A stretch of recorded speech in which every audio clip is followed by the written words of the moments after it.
E assim é um erro de 100 bilhões de dólares. Em 20 de abril de 2010, uma enorme explosão atingiu a plataforma de petróleo em alto mar Deepwater Horizon, a 66 quilômetros da costa da Louisiana. O desastre custou a vida de 11 trabalhadores e deixou outros 17 feridos, mas o pior ainda estava por vir. O petróleo vazava para as águas do Golfo do México a uma taxa alarmante de 60 mil barris por dia. Isso é suficiente para encher quase 4 piscinas olímpicas com petróleo a cada 24 horas. A mancha negra e tóxica poluiu cerca de 1.770 quilômetros do litoral dos Estados Unidos e foi rapidamente classificada como o maior vazamento de petróleo da história da humanidade. Mas tudo isso poderia ter sido evitado. A plataforma de propriedade da Transocean e contratada pela gigante do petróleo BP estava posicionada sobre um poço de petróleo situado a 1.524 metros abaixo da superfície da água e quase 5.500 metros abaixo do leito rochoso. A BP havia contratado a empresa Halliburton para vedar o poço no fundo do mar, a fim de interromper temporariamente o fluxo de petróleo. O plano era utilizar uma mistura de cimento e espuma de nitrogênio para essa tarefa, mas as duas empresas sabiam que a mistura era instável. 3 dos 4 testes de pressão preliminares revelaram que a mistura não atendia aos padrões da indústria, mas as empresas decidiram prosseguir mesmo assim. O resultado, gás natural e petróleo começaram a vazar através das vedações de cimento. Em seguida, uma série de sistemas de segurança de emergência também falhou, permitindo que o petróleo subisse pela coluna de perfuração da Deepwater até se incendiar de forma explosiva no topo. Os danos devastadores levaram a plataforma a afundar apenas 2 dias depois e obrigaram equipes de limpeza a combater marés de piche negro por mais de 3 anos. Mas o acidente atingiu a BP onde mais doía, no bolso. Só que no ano seguinte, a empresa já havia desembolsado mais de 63,4 bilhões de dólares, com custos de limpeza, recuperação e despesas jurídicas. E num golpe duríssimo, o governo dos Estados Unidos impôs à BP a maior penalidade financeira já aplicada a uma única empresa, 20,8 bilhões de dólares. No total, estamos falando da cifra impressionante de 104,2 bilhões de dólares. Mas esse é só o primeiro de muitos exemplos na incrível jornada de hoje, pelos erros mais caros da história. A maioria das pessoas mataria para ter uma participação de 10% na Apple hoje em dia, mas um homem desperdiçou seu bilhete premiado para uma riqueza inimaginável por apenas 800 dólares. Você provavelmente já ouviu falar de Steve Jobs e Steve Wozniak, mas houve um terceiro fundador da Apple que é pouco conhecido, Ron Wayne, que se juntou aos jovens empreendedores em 1976 para supervisionar a engenharia mecânica e a documentação. Ele chegou até a desenhar o logotipo original. Em troca, ele obteve uma participação de 10% no negócio, mas preocupado com possíveis dívidas que poderiam recair sobre ele, decidiu vender sua parte menos de 2 semanas após redigir o próprio contrato. Embora Ron diga que não se arrepende do erro monumental, a sua participação original na empresa valeria hoje 120 bilhões de dólares, tornando-o o 10º homem mais rico do mundo.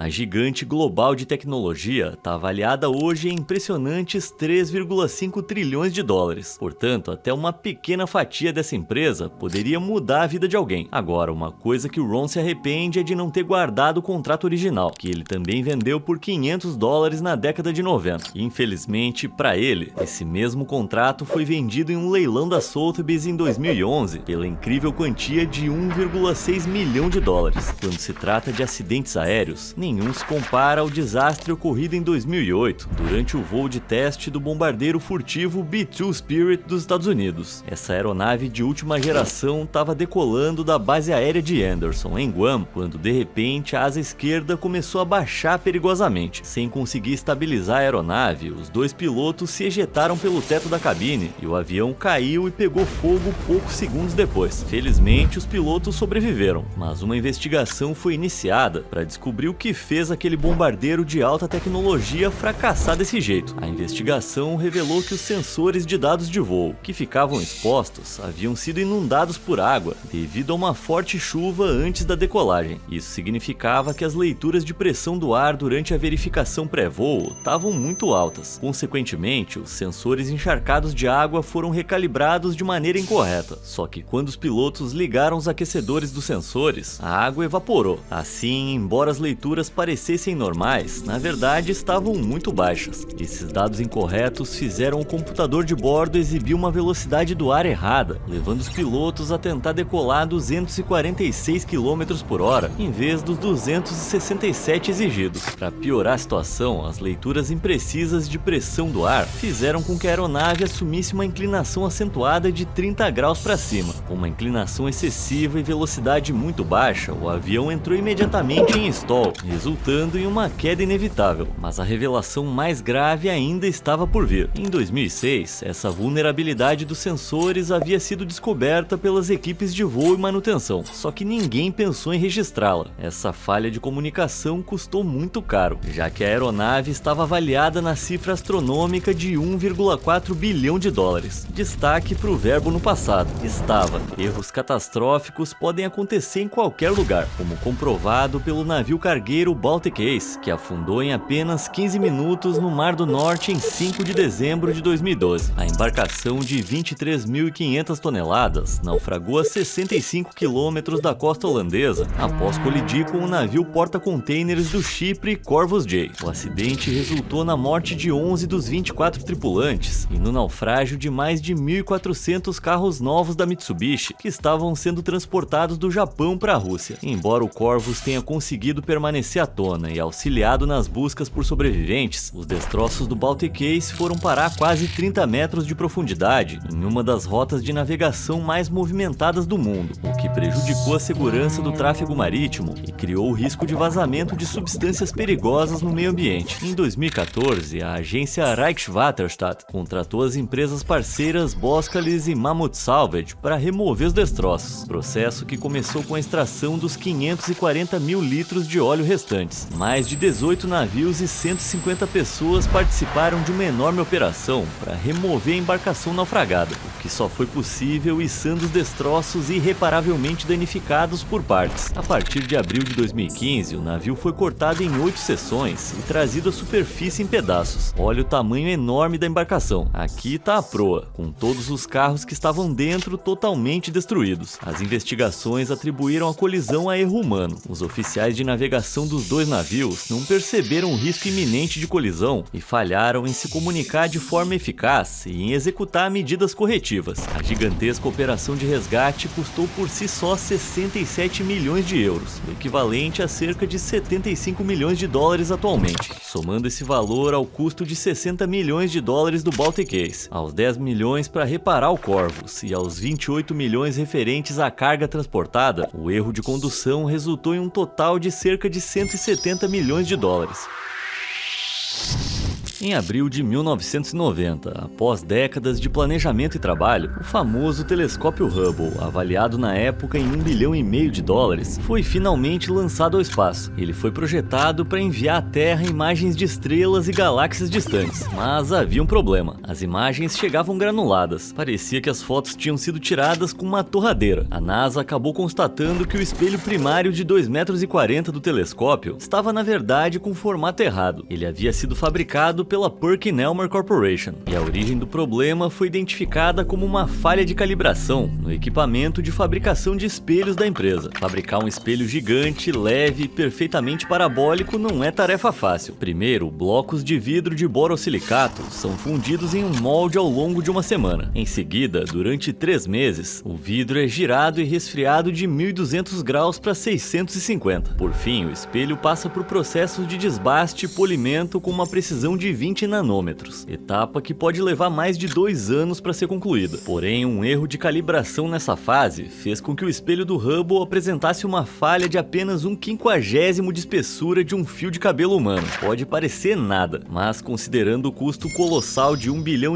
de dólares, a NASA não ficou nada satisfeita. Substituir o espelho seria extremamente inviável. Por isso, a NASA projetou uma lente corretiva para o Hubble, algo semelhante a como os óculos corrigem a visão das pessoas. dólares. O instrumento COSTAR, sigla em inglês para substituição axial de óptica corretiva para telescópio espacial, foi entregue e instalado em 1993 durante uma missão separada. O erro dispendioso que levou ao desenvolvimento do COSTAR acabou custando mais 50 milhões de dólares ao projeto. Como resultado dessa falha, todos os telescópios espaciais lançados posteriormente passaram a contar com circuitos e sistemas ópticos de correção integrados para garantir que o problema não se repetisse.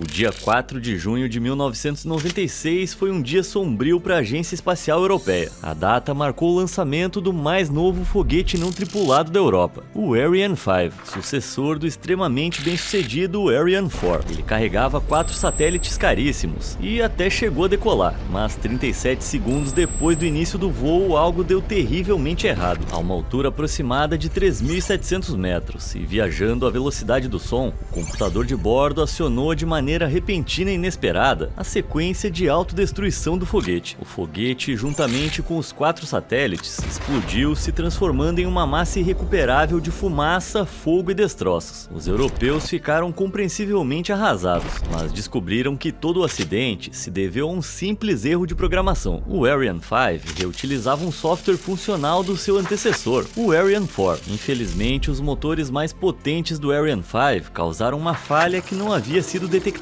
nos modelos anteriores. Os sistemas de computador haviam sido projetados essencialmente para lidar com o aumento de velocidade dos foguetes mais antigos. Assim, quando o Ariane 5 acelerou muito além do limite máximo anterior, os limites de rastreamento do computador foram ultrapassados. Isso causou a falha de todos os sistemas de orientação e altitude, incluindo os de redundância, e uma interpretação equivocada desses dados pelo computador levou a uma correção excessiva dos propulsores. O foguete se desviou bruscamente da sua trajetória e as forças aerodinâmicas resultantes arrancaram partes da sua estrutura, rompendo conexões elétricas essenciais que acionaram a sequência de autodestruição. E eu não sei você, mas eu tô me perguntando, por que o foguete tinha uma sequência de autodestruição? A resposta é que todo foguete tem uma, para garantir que, caso perca o controle, ele exploda no ar, sobre a área geralmente desabitada ao redor do local de lançamento, em vez de correr o risco de o foguete descontrolado atingir uma cidade ou um povoado. Apesar dessas medidas de segurança, no caso do Ariane 5, essas falhas de computador custaram à Agência Espacial Europeia um total de 500 milhões de dólares, incluindo a carga extremamente valiosa.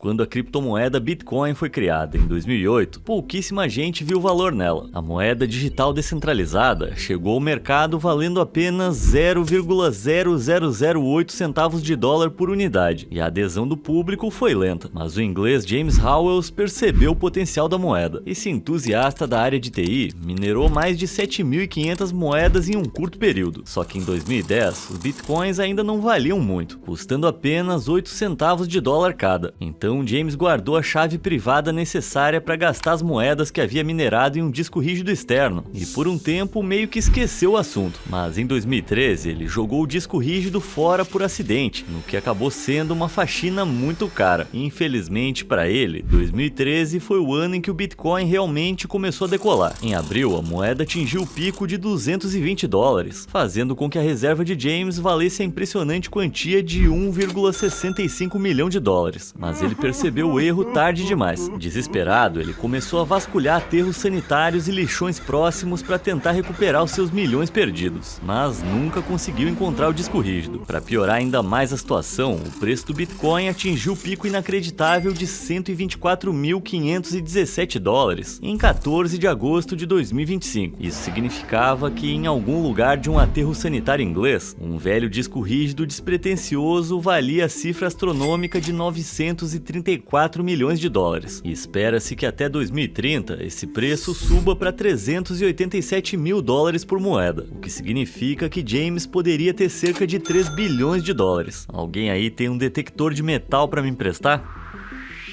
Aqui vai uma pequena lição dos britânicos sobre como desperdiçar bilhões. A ferrovia High Speed 2, mais conhecida como HS2, é um mega projeto em andamento na Inglaterra que visa tornar as viagens entre o norte e o sul bem mais rápidas, estimulando o crescimento econômico do país ao longo do seu trajeto. Mas após vários cancelamentos, o que originalmente foi planejado para ser assim, acabou ficando assim e depois assim, e atualmente tá desse jeito. A ideia do projeto surgiu em 2009, quando os conceitos iniciais previam que ele se estendesse até a Escócia. O projeto foi imediatamente reduzido para terminar logo após a cidade de Leeds e recebeu aprovação oficial em 2012. As previsões iniciais indicavam que a primeira fase seria concluída em 2026, com a finalização total prevista para 2033, com um orçamento relativamente modesto de 32,7 bilhões de libras, ou cerca de 52 bilhões de dólares. Mas como estavam enganados? Em 2018, logo após a adjudicação dos primeiros contratos de obra, começou a surgir incerteza quanto à parte norte do projeto, com políticos se manifestando totalmente contra, à medida que surgiam notícias de que as estimativas orçamentárias para aquisição de terras e propriedades necessárias haviam sido imprecisas em enorme escala. A realidade do planejamento também se mostrou muito mais difícil do que o previsto. Como resultado, na tentativa de dar mais tempo para que as empreiteiras reduzissem os custos, que na época estavam projetados em 1 bilhão acima do orçamento, o governo britânico adiou a previsão de inauguração da primeira fase de 2026 para algo entre 2028 e 2031. Ainda assim, em 2020, as obras estavam oficialmente em andamento. Foi nesse momento que as estimativas orçamentárias iniciais, excessivamente otimistas a ponto de beirar o absurdo, tornaram-se realmente evidentes. A pressa para iniciar os trabalhos fez com que contratos fossem assinados e obras iniciadas antes que os projetos estivessem consolidados e que os riscos de construção e os níveis de complexidade tivessem sido totalmente avaliados, o que resultou em uma rápida perda de controle sobre os custos. As condições do solo ao longo do trajeto se revelaram mais problemáticas do que o esperado, e grupos de pressão locais ofereceram forte resistência à alteração de suas paisagens, exigindo frequentemente novos desvios de rota e compensações. No final de 2021, instalou-se o pânico quando relatórios vazados previram que o projeto custaria o valor absurdo de 106 bilhões de libras, mais que o triplo da estimativa inicial. Após essa revelação bombástica, o ramal direito do plano original da rede ferroviária HS2, que tinha o formato de Y, foi reduzido. Com o passar de 2022, os orçamentos dispararam ainda mais, e estação por estação, trechos foram cortados do mapa da rede proposta. Por fim, todo o ramal norte do plano, que visava ligar Birmingham a Manchester, foi cancelado em 2023. O grande projeto foi reduzido a uma única linha entre Londres e Birmingham. O fracasso desastroso dessas linhas, agora canceladas, custou aos contribuintes britânicos cerca de 2 bilhões de libras, aproximadamente 2,7 bilhões de dólares, em recursos desperdiçados, e o custo vai continuar aumentando. Estima-se que os planos cancelados vão custar 100 milhões de libras em procedimentos de reversão, incluindo tarefas como o preenchimento de sondagens e perfurações. O dinheiro já gasto com planejamento extensivo e com tarefas iniciais de construção, agora inúteis, jamais será recuperado. Basta pegar como exemplo os planos para integrar a estação Euston em Londres, a linha HS2. Os diversos projetos elaborados para isso custaram, segundo relatos, 1/4 bilhão de libras e acabaram sendo totalmente descartados. Talvez o pior de tudo seja que mais de 592 milhões de libras foram gastos na aquisição de terrenos que não são mais necessários para a versão reduzida do projeto, incluindo centenas de casas que os proprietários foram forçados a vender para abrir caminho para HS2. Agora o governo está oferecendo essas mesmas casas de volta aos antigos donos, só que a preços mais altos por causa dos efeitos da inflação e as mudanças no mercado imobiliário. Qualquer pessoa ficaria furiosa nessa situação. Tudo bem que alguns custos crescentes da HS2 eram difíceis de prever. Os custos de construção dispararam na economia global da última década, marcada por guerras, pandemia e inflação elevada, mas não há dúvida de que o projeto foi mal gerido e teve seus custos subestimados de maneira extrema. O que deveria ser um dos projetos de infraestrutura mais emblemáticos da Europa do século XXI acabou se tornando o maior vexame do continente.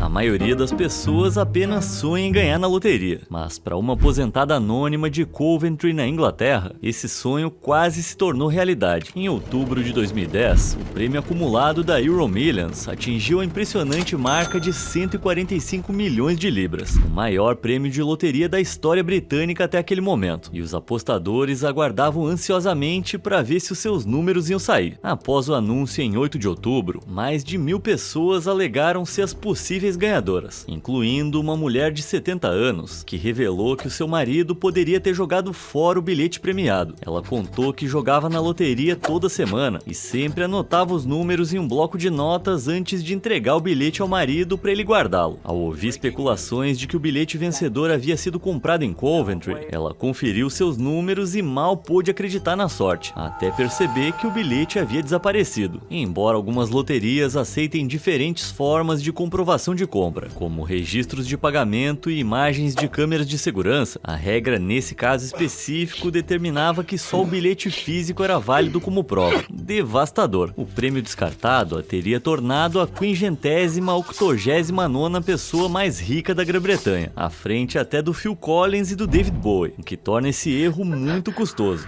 A história do submarino espanhol supostamente de última geração, o S-81 Isaac Peral, é um dos capítulos mais constrangedores da história militar do país. O submarino foi encomendado em 2013 para a Marinha Espanhola, mas havia apenas um problema em seu projeto. Uma vez submerso, o Isaac Peral talvez nunca mais conseguisse voltar à superfície. Isso ocorreu devido a uma falha de projeto que passou despercebida de maneira surpreendente. A embarcação ficou entre 75 e 100 toneladas mais pesada do que o previsto, o que significa que a Espanha essencialmente investiu em um submarino capaz de se mover apenas em uma direção, para baixo. Dizem que o erro foi causado por uma vírgula decimal colocada no lugar errado durante os cálculos. Uma simples vírgula que custaria 9.700.000 dólares extras por metro de casco, que precisou ser alongado para restaurar o equilíbrio da embarcação. Considerando que já haviam sido investidos 680 milhões de dólares no submarino, parte de um orçamento total de 3 bilhões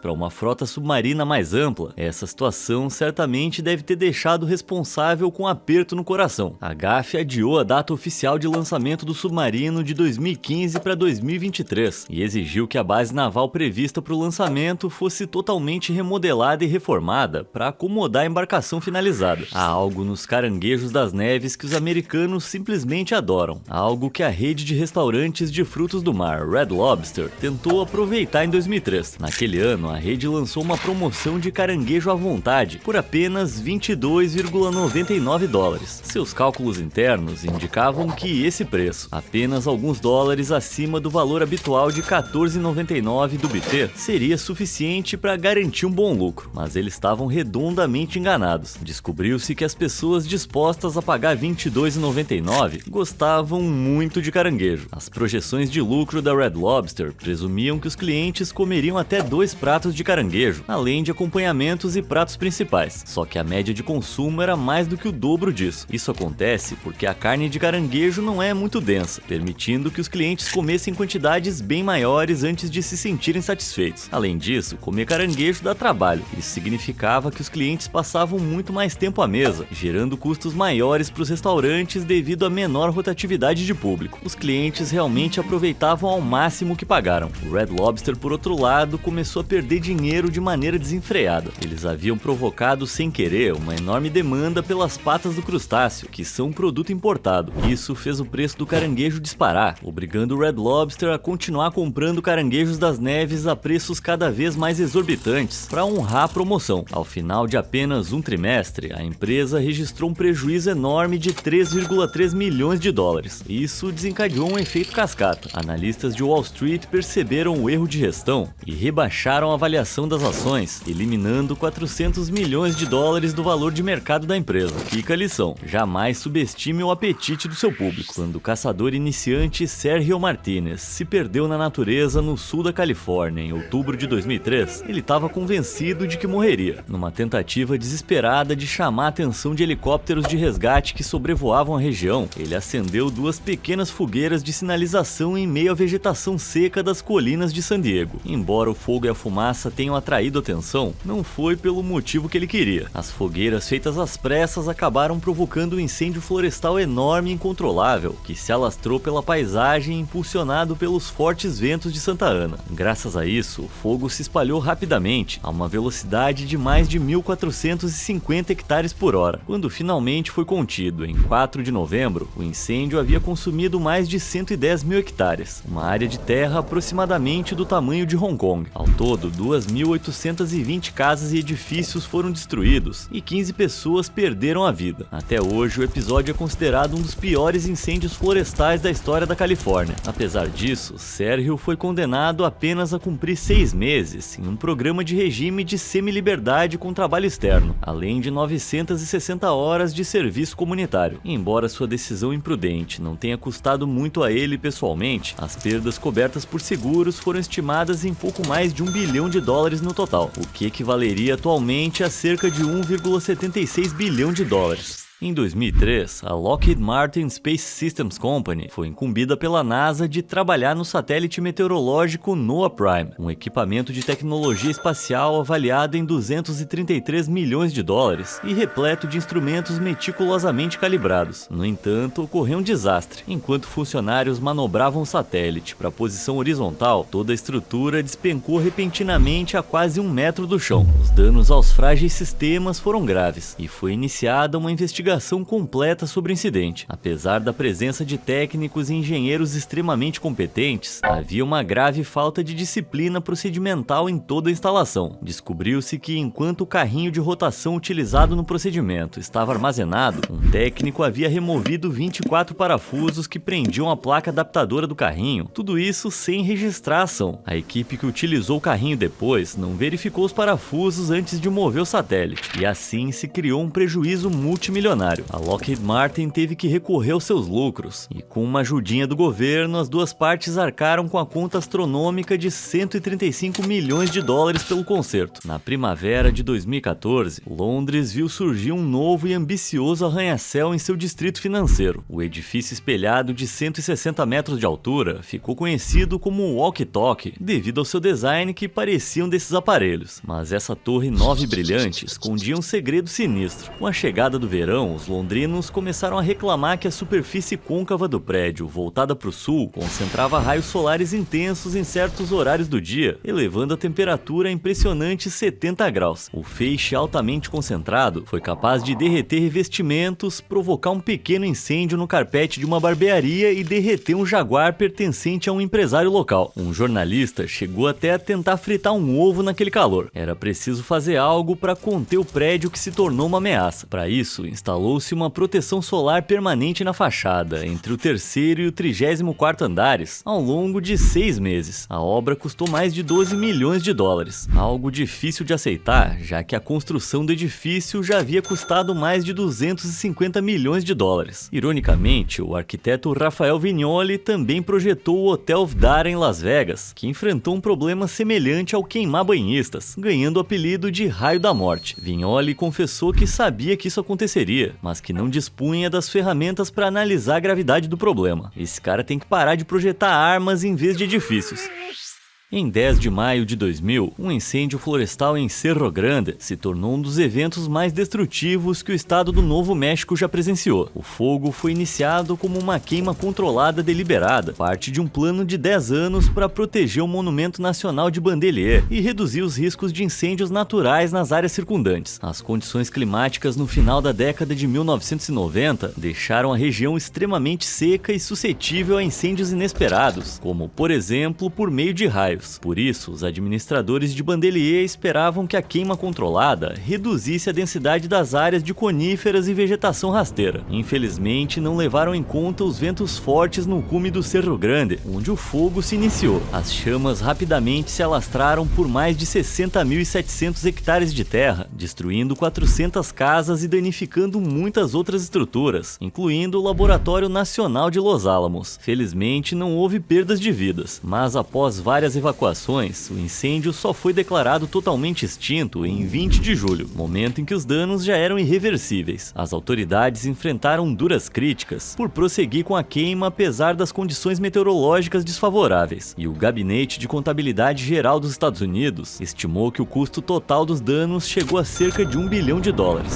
A represa de Oroville, a mais alta dos Estados Unidos, foi uma resposta de $25 milhões aos prejuízos materiais superiores a 200 milhões, causados por inundações no norte e no centro da Califórnia entre 1955 e 1956. A represa cumpriu a sua função por 49 anos, até o inverno de 2017. Devido às fortes chuvas, o nível da água no reservatório subiu perigosamente, sendo escoado gradualmente pelo vertedouro principal. Mas uma rachadura surgiu repentinamente no vertedouro e pouco tempo depois se transformou em uma cratera de cerca de 76 metros de extensão. Em meio ao pânico, as autoridades interromperam o fluxo de água para o vertedouro principal, mas o nível do reservatório continuou a subir. O único mecanismo de segurança restante era um vertedouro de emergência nunca antes utilizado, projetado para direcionar a água para o rio Feather. Mas à medida que a água descia pelo vertedouro de emergência, causava uma erosão que ameaçava romper toda a estrutura da represa e provocar inundações devastadoras. Felizmente, a represa resistiu e as 188 mil pessoas evacuadas puderam retornar em segurança. Após uma investigação minuciosa, revelou-se que todo o incidente poderia ter sido totalmente evitado. O motivo é que o vertedouro havia sido construído sobre uma base rochosa instável. Como resultado, ao longo dos anos, a camada de concreto que separava trilhões de litros de água em forte correnteza da rocha abaixo se desgastou a ponto de ficar fina como papel. Além disso, uma série de falhas sistemáticas fez com que ninguém realizasse uma inspeção detalhada da estrutura durante quase 50 anos. Os danos foram devastadores, com os reparos custando a cifra monumental de 1,1 bilhão de dólares, um aumento de 455 milhões em relação às estimativas iniciais. Para uma represa que custou menos de 25 milhões de dólares, foram reparos extremamente caros. O complexo residencial Lotus Riverside, em Xangai, foi um projeto ambicioso que terminou em um desastre total devido a um simples erro. O complexo era composto por 11 novos edifícios residenciais de grande porte, mas por volta das 5 da manhã de 27 de junho de 2009, um dos prédios de 13 andares desabou repentinamente. Milagrosamente, a estrutura não atingiu os edifícios vizinhos, evitando o efeito dominó que seria devastador. O incidente causou a morte de um operário da construção civil, mas as consequências poderiam ter sido muito piores se o edifício, que estava praticamente concluído, já tivesse sido ocupado pelos compradores. Investigações revelaram que o acidente incomum foi causado pelo descumprimento de normas de construção e por fundações extremamente mal executadas. O solo sob o edifício foi escavado para a criação de um estacionamento subterrâneo de cerca de 5 metros de profundidade, e a terra removida foi empilhada a quase 10 metros de altura às margens de um rio próximo. Só que essa pilha acabou cedendo sob o próprio peso, permitindo que a água se infiltrasse no terreno sob a edificação. Essa instabilidade do solo fez com que o prédio tombasse em direção ao sul, mas o simples transporte da terra para outro local poderia ter evitado o desastre. Essa grave falha de planejamento levou vários investidores do projeto a desistirem e solicitarem o reembolso dos seus recursos. A empresa sofreu prejuízos econômicos totais de até 30 milhões de dólares, incluindo custos de construção e indenizações aos futuros proprietários dos apartamentos.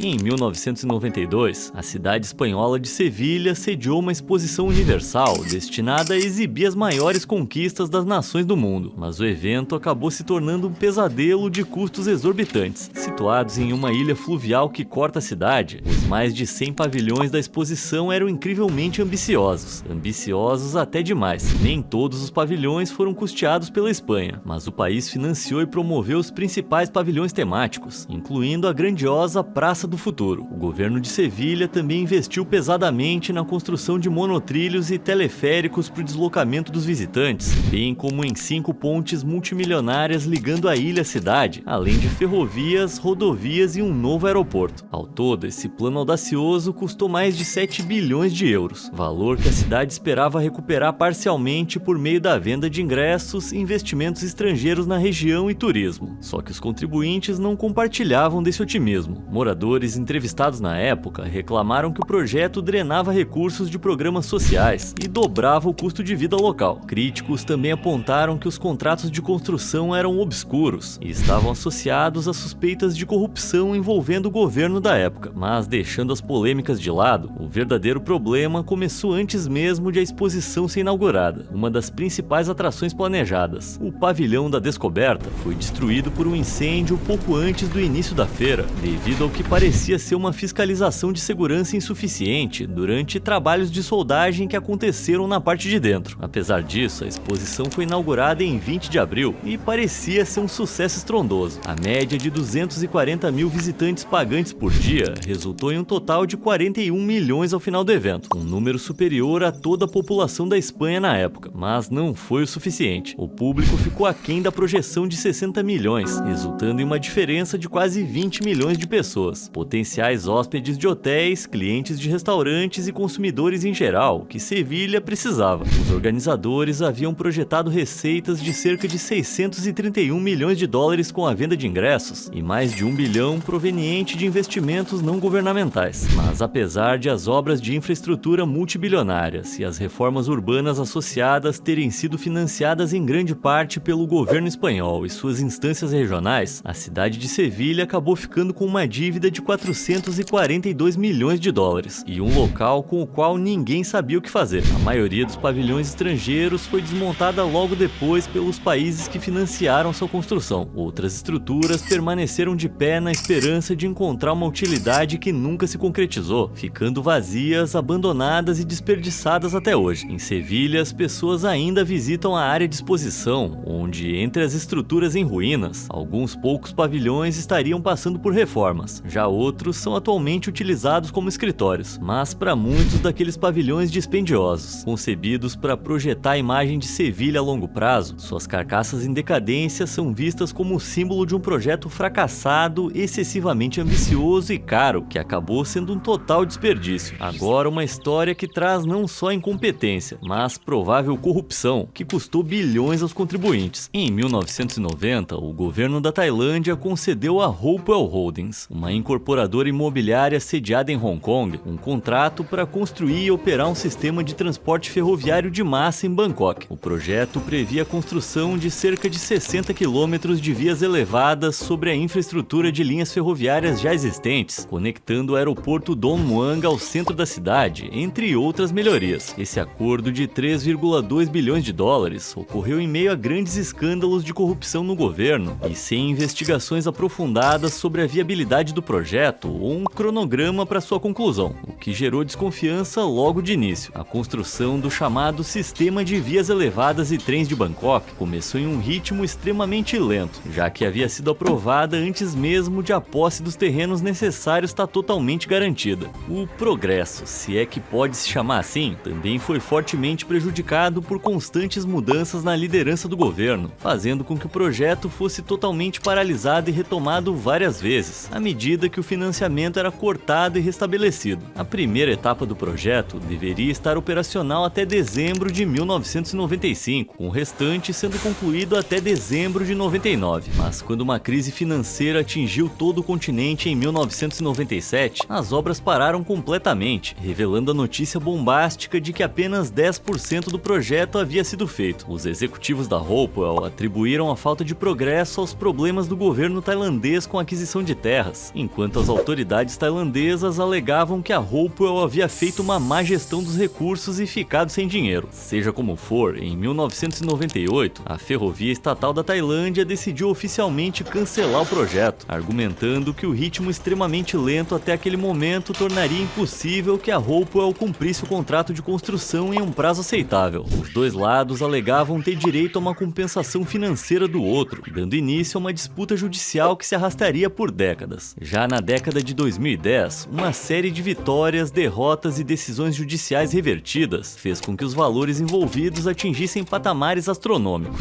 A Hopewell pleiteava mais de 1 bilhão de dólares em indenização pela rescisão indevida do contrato, enquanto a Ferrovia Estatal da Tailândia apresentava uma contraproposta exigindo 6 bilhões de dólares por prejuízos comerciais e danos sofridos. As decisões judiciais pareciam favorecer a Hopewell até 2023, quando os tribunais tailandeses decidiram que o pedido de indenização da empresa era inválido. O resultado foi que nenhuma das partes devia nada à outra. Ambas tiveram apenas de arcar com os custos incorridos ao longo de décadas de disputa judicial. Para a Ferrovia Estatal da Tailândia, isso incluía todos os gastos iniciais com construção e aquisição de terrenos, financiados pelos contribuintes, sem falar nos 20 anos de honorários advocatícios corporativos e nas décadas de potencial de desenvolvimento desperdiçado em uma grande cidade. Uma situação desastrosa. sigilosa. Os custos específicos incorridos nunca foram divulgados publicamente, mas se as alegações da ferrovia estatal em seu contraprocesso, provavelmente exageradas, chegassem perto de refletir os gastos reais, o valor poderia facilmente chegar à casa das centenas de milhões, se não bilhões. O projeto deixou mais de 1000 pilares de concreto como estruturas inúteis e visualmente desagradáveis ao longo das rotas planejadas, frequentemente chamados em tom de deboche de Stonehenge da Tailândia. Uma seção da estrutura abandonada da Hopewell chegou a desabar em 2012, algo bastante simbólico considerando o prejuízo financeiro que o projeto causou à cidade. Embora grande parte do projeto Hopewell tenha sido demolida nos anos seguintes, em um processo de 6,3 milhões de dólares, mais uma vez pago pelo contribuinte, muitos dos pilares restantes estariam em condições de uso, mas continuam lá parados. Tudo isso por causa do que os críticos apontam como, na melhor das hipóteses, uma gestão governamental extremamente incompetente, ou, na pior das hipóteses, corrupção política deliberada por parte daqueles que concederam os contratos de construção na década de 90. Chegar a uma conclusão sobre qualquer uma dessas hipóteses e exigir uma investigação minuciosa e imparcial. Agora, o que está claro é que a viabilidade desse projeto nunca foi devidamente avaliada, o que o deixou vulnerável ao fracasso diante das mudanças no cenário político tailandês. E no fim das contas, foram os contribuintes que pagaram a conta literalmente. Em 2011, o governo local decidiu que a Glencairn Tower, em Motherwell, na Escócia, estava feia, insegura e deteriorada demais para continuar sendo uma mancha na paisagem urbana. Com reformas estimadas em 10 milhões de libras, cerca de 13 milhões de dólares, o Conselho de North Lanarkshire determinou que a melhor solução seria a total demolição. Só que esse plano acabou enfrentando inúmeros problemas relacionados a custos. O custo original da demolição já era bem elevado, pouco menos de 1 milhão de dólares, mas quando foi detectada a presença de amianto, um material altamente perigoso, por toda a torre, mais 500 mil dólares foram acrescentados à conta. Pode não parecer muito se comparado aos bilhões que vimos serem desperdiçados em alguns projetos até aqui, mas lembre-se de que tudo é relativo. 1 milhão de dólares é muita coisa para demolir habitações populares, já que, em comparação, a demolição de casas desse tipo custa em média apenas 10 mil dólares por unidade. Além dos custos exorbitantes, a demolição da Glencairn Tower foi um espetáculo à parte.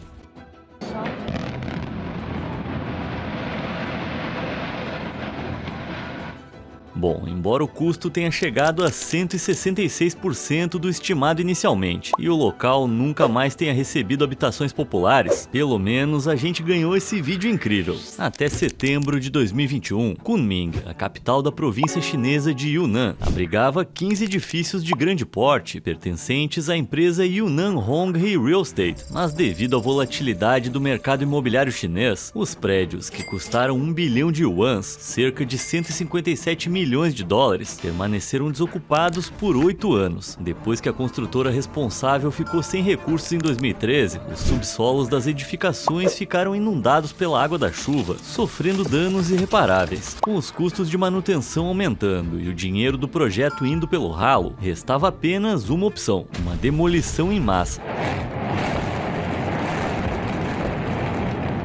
Nesse desmoronamento impressionante, os prédios foram totalmente abaixo em apenas 45 segundos, graças ao uso de mais de 6 toneladas de explosivos, distribuídos em 85 mil pontos de detonação. Caramba, imagina gastar 157 milhões de dólares numa pilha de escombros. Quando foi inaugurada em 1940, a ponte Tacoma Narrows, em Washington, custou 6,4 milhões de dólares para ser construída. Isso significa que, se fosse feita hoje, custaria a impressionante quantia de 148 milhões. Na época, era a terceira ponte pêncil mais longa do mundo, em termos de vão central, superada apenas pela Golden Gate em São Francisco e pela George Washington em Nova York. Com tanto dinheiro investido, os operários ficaram alarmados quando, durante a construção, a ponte começou a oscilar verticalmente em dias de vento. Mesmo assim, os trabalhadores seguiram o projeto original, mas isso não durou muito tempo. Pouco mais de 4 meses após a inauguração, a ponte sofreu um colapso espetacular e caiu nas águas. Mas como isso foi possível? Essa ponte foi a primeira a ser construída com grandes vigas de aço carbono ancoradas em blocos de concreto. Anteriormente, as pontes geralmente utilizavam treliças abertas, uma estrutura projetada para dar sustentação. O novo desenho design desviava o vento tanto para cima quanto para baixo da ponte, provocando esse efeito de oscilação. Certo dia, essa oscilação evoluiu para uma torção mais séria, conhecida como flutter ou vibração aeroelástica, na qual cada movimento de torção deixava a ponte em um ângulo ainda mais crítico para a ação do vento. No ciclo vicioso de retroalimentação que se seguiu, a ponte acabou torcendo além dos seus limites. Os cabos de sustentação e as vigas falharam, resultando em um colapso dramático e aterrorizante. E assim, a ponte Tacoma Narrows foi parar no fundo das águas. Não houve vítimas fatais, mas a última pessoa a atravessar a ponte, Leonard Cotsworth, perdeu tanto o carro quanto seu cachorro Tubby. Além do prejuízo de 6,4 milhões de dólares da obra, Leonard conseguiu receber uma indenização total de 50 mil em valores atuais por tudo que perdeu. Mas isso não traz o Tubby de volta. Se você quiser ver mais erros caríssimos, fica ligado que logo eu volto com a parte 2. Obrigado por assistir e até a próxima!